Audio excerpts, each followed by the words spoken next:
Well, thank you so much, Auntie Carolyn. That's a very hard act to follow. What a beautiful welcome. And thank you for setting out the ethical and cultural parameters around which we engage today. The historical context is an important one that allows us to put our thoughts in perspective. And I'm looking forward to engaging with all forms of history and historical activisms, new and old, at this conference in the coming days. I want also to mention Kashfa with her very beautifully articulated introduction. Thank you so much. Hello everyone and welcome.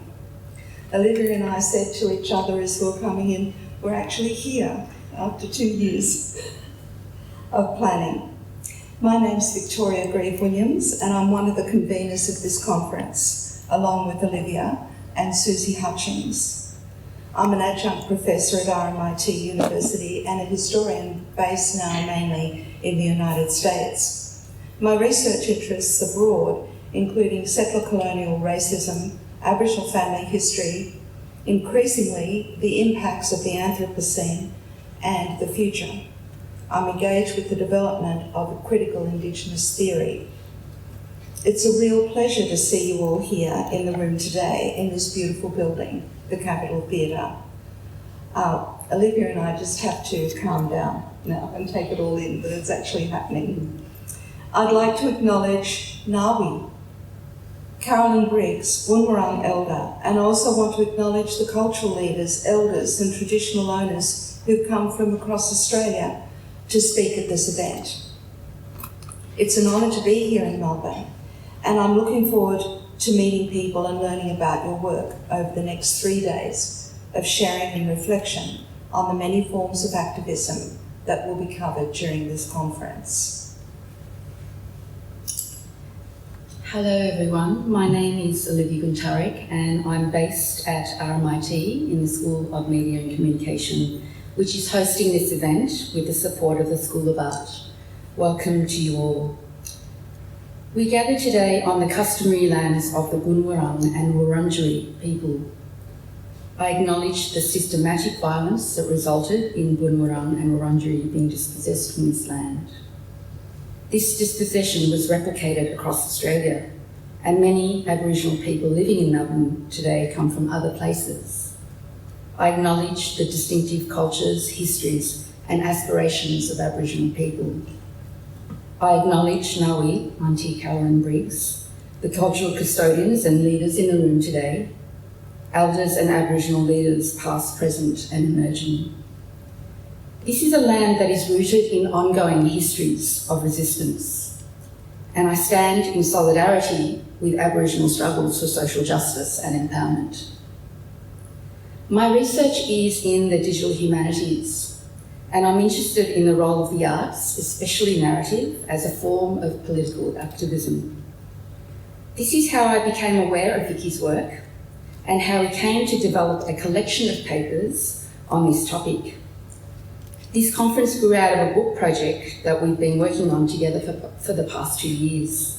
And we're pleased to be launching this book at lunchtime today, one that showcases the work of scholars, of media and activism from many parts of the world. We knew this book was the beginning of so many more stories of activism, so this conference was the next logical step. Our expectations have been exceeded, with more than 100 abstracts received. And I should say we included everyone, which is why we end up having to rent that very expensive place across the road called the Melbourne Town Hall. That completely ripped us off. Many people responded to our call, both from around Australia and overseas.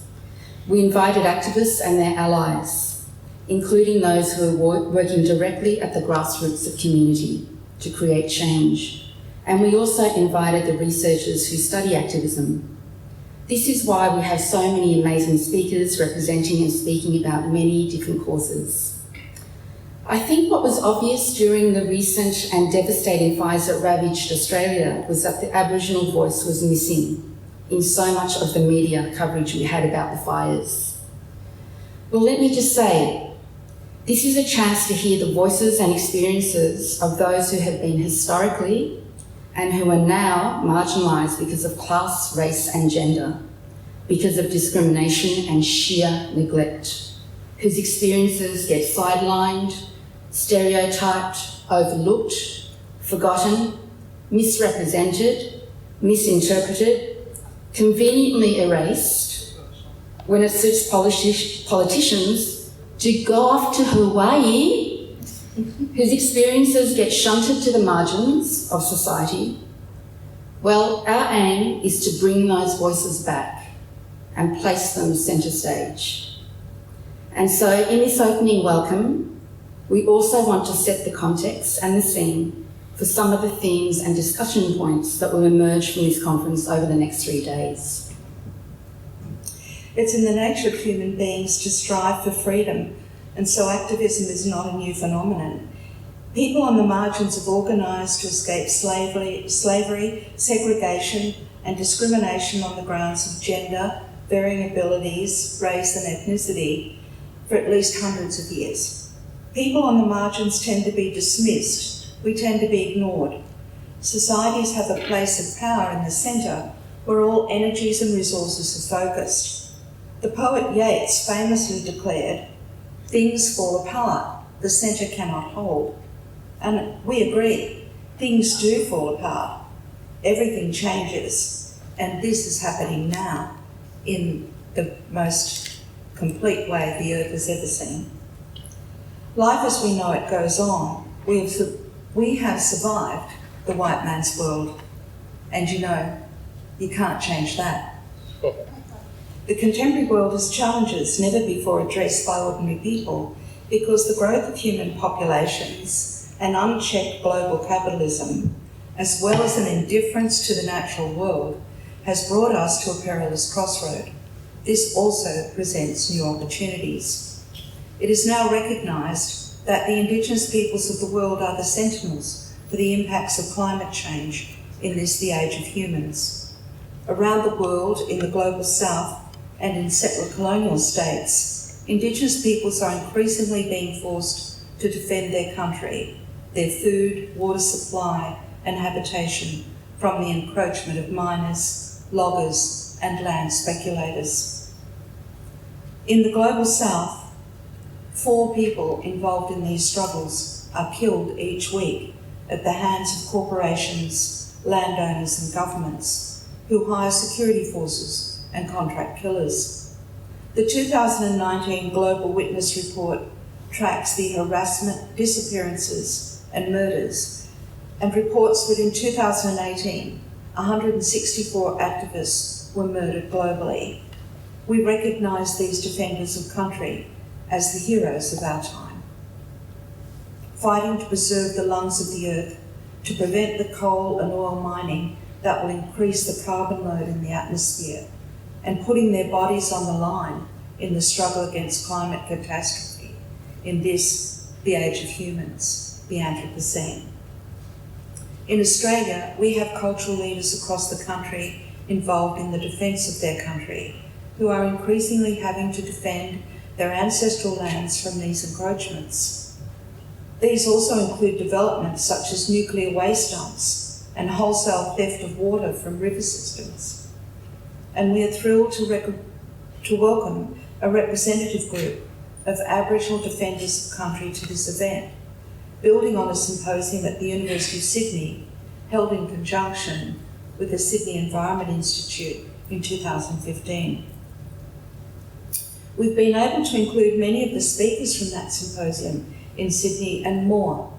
All of our guests speak from the baseline of Aboriginal philosophy that makes their words, their ideas, their knowledge and experience highly valuable to all people. It is the values and ethics of Aboriginal philosophy and associated knowledge production that gives us a clear introduction to ways of living on this continent. As the late great David Mull-Jarley, cultural leader from the Narrabeen people of the Kimberley, has said, "We are really sorry for you people. We cry for you because you haven't got meaning of culture in this country. We have a gift we want to give you. We keep getting blocked from giving you that gift. we get blocked by politicians, and politics, we get blocked by media, by process of law. All we want to do is come out from under all of this and give you this gift. It's the gift of pattern thinking. It's the culture, which is the blood of this country, of Aboriginal groups, of the ecology of the land itself. The words of Aboriginal intellectuals and cultural leaders are not often heard within the academy in any meaningful way. In Australia, one can be excused for thinking that in general, the work of academics is not aligned with the community. Is the academy there only to observe and document, or is it a tool for social and political change? What is the role of the academy in activism? Let's think about this in terms of setting the context for this conference, starting with the question of the role of the academy. What is the role of the academy and those who reside in that space in activism? What is the role of the academic? Can we be scholar activists? I believe in activism. I sometimes don't believe in the academy, but I'm hopeful. Vicky, you mentioned change, and we've talked a lot about progress. We can keep asking ourselves, are we there yet? What are we fighting for? When will the struggle end? Do we have to die before we see the revolution? Who are the children of the revolution? I know that sounds a bit like a song. Increasingly, I feel the need to tell new stories. We live in an age of compassion fatigue, of too much media. I see indifference all around me, more borders, more racism. Who are our allies? How do we keep fighting when our bodies and our minds are exhausted? When it would be so much easier to run away and hide under a rock or flee to Hawaii? To deny that climate change is real? To deny that we face a future with little hope? Why should we care? How do we create change in a time of chaos, a place of chaos? I wonder if it's enough to rely only on the will of the people. I wonder if we can start telling new stories because the old ones don't stick anymore. We are interested in the role of the academy, and we also ask about the role of art. Can art raise awareness about matters of concern? Can it bring attention to the need for radical societal change? Can it shift thinking, mobilise us in new directions? Can art save our planet? I'm interested in what comes next.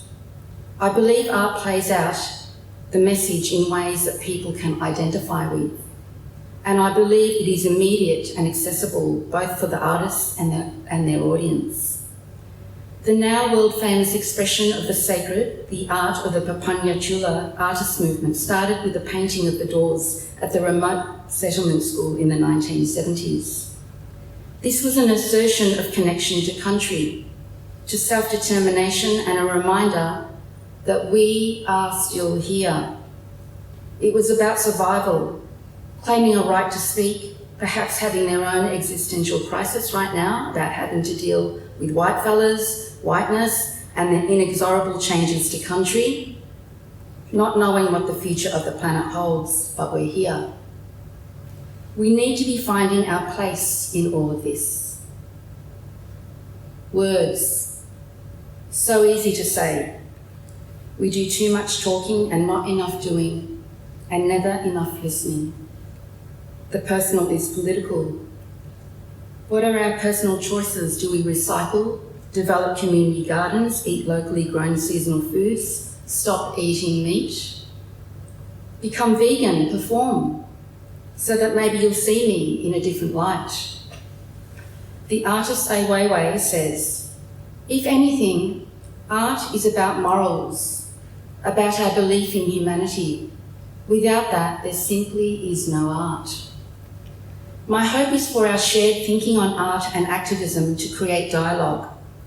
Upstairs, on level 2, there's a banner with the word activism. It's where we'll have morning tea and lunch together. I invite you all to be part of the development of that banner over the next 3 days, with the artists who will be there to support you. Write on it, decorate it, fill it with images, bring your personal stories of activism to that creative space. It's there to serve a purpose, and we want to use it to represent your issues, images and words, your political voice. There are also whiteboards in the foyer with a series of questions. They're not quite there yet because keep blaming AV for everything. The delivery guy has not arrived, but they're there. Oh, Chess has just told me they're there in the foyer. Then look out for the 3 whiteboards with a list of provocations. We invite you to respond to these provocations based on your research, what you're learning from the sessions you're attending at this conference, on what you see in the future of activism. This will help us capture what is our common ground, what key ideas are emerging, what research remains to be done. I have another provocation. If we want people, politicians, students, publics, racists, sexists, homophobes, bigots, whoever it is we want most to be listening and to take our voices seriously, what actions do we want to commit to today? How do we turn up the heat? I don't have the answers to all these questions, but I think you do. We do as a collective. I've got a guilty secret to share with you. I've been a little excited by the prospect of such thorough change as we are faced with in this age of the Anthropocene. I checked with Olivia, and she is too, right? Why? Like many of my generation, I've known that capitalism would reach a point of great challenge. I didn't know that this challenge would come from the living, connected organism that we know as Earth, that is seemingly shuddering through its last years and shocking us all, frightening us all. It's very scary. But here's a chance to defend her. I see the future offering opportunity for real social change. Paradoxically, this time of great global shocks and cataclysmic change also allows for hope and freedoms. The questions are complicated, the situations are complicated. The Earth is full of so much social and cultural and political complexity. The answers sometimes seem simple, but they're not easy to achieve. To meet the challenges of the future, all of us at the margins need to find a way to communicate, collaborate, cooperate, build respect, as Nawi so gently reminded us in her introduction, and work together towards positive change. For this, we will need to shed ego, leave our personal preferences, moral judgments, and creature comforts behind. We need to downsize. Above all, we need to be flexible and prepared to meet the unexpected climate shocks and other shocks on the ground and running, to use a very apt but unfortunate metaphor. Researchers and observers agree that we face a future with increased capacity for violence and conflict. The forces are working this way now in increased family and community breakdowns, increased unemployment and poverty, the rise of fascism, and open family and community violence, not to mention the wars that are being conducted around the world as I speak. We need to find ways to live together peacefully. It is our belief that the leadership of Australian Aboriginal cultural leaders will help us to live in productive and satisfying ways into the future. After all, we are the first people, and we are the longest living, unbroken culture in existence. Aboriginal people have survived through 2 ice ages.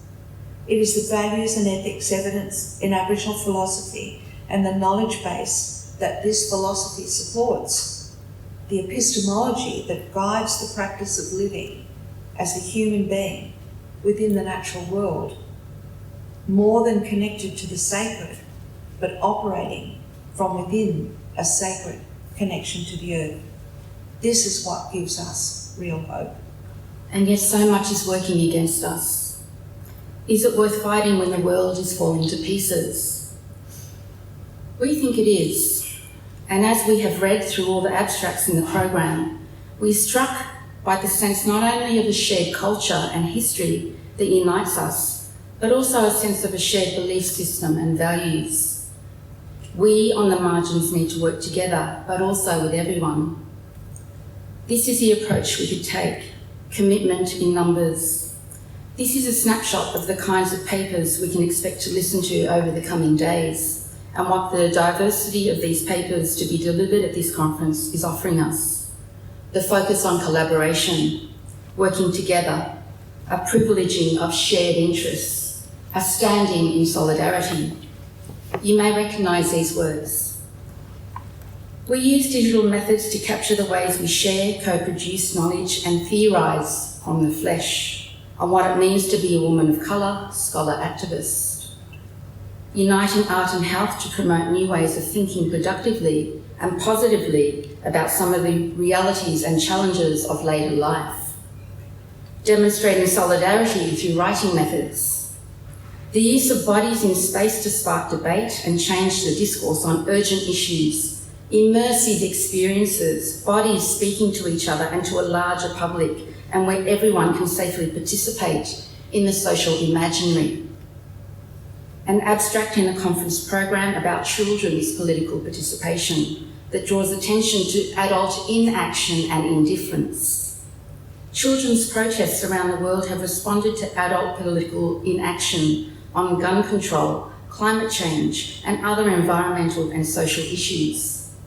We need to not only listen to the words, but act on them. Our children are the future. And in all these words, what begins to express itself is the idea that the world is worth saving. The papers include a great emphasis on doing, on action, on practice, but also on the things that bind us as a society. People in community, actively engage with homelessness, inclusion and food recovery. The importance of emotions and being in touch with the world. Emotions is what moves people. It is through emotion that we touch and are touched by others. Through these words, your words, we learn that so many of you in the room today are working directly in communities where people rally together.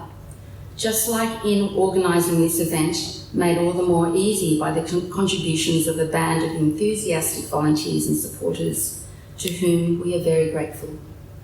So we say thank you to all our wonderful support staff who've worked tirelessly over several months to help us prepare.